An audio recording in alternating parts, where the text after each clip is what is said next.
Doon si madam ka ba? Ah, grabe dyan. Ah. May isang babae dito nga gustong kainin itong, anong tawag nito? Sarisa nga. Sarisa. Walang prutas na sarisa. Ano pa yan? Kuan ka lang, gid. Sarisa. Ano sa English yung sarisa? Aratiles.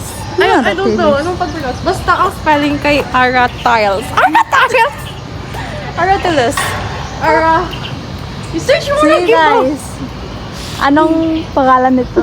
Sabi niya Sarisa na daw. yan sa amin. Walang sarisa, girl. Kuan ka lang, gid kasi. Straight good, oy.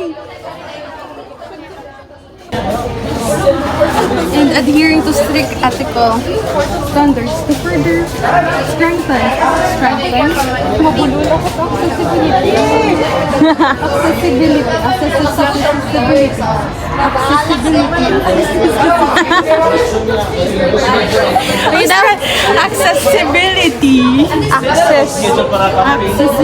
accessibility talaga masabi ko.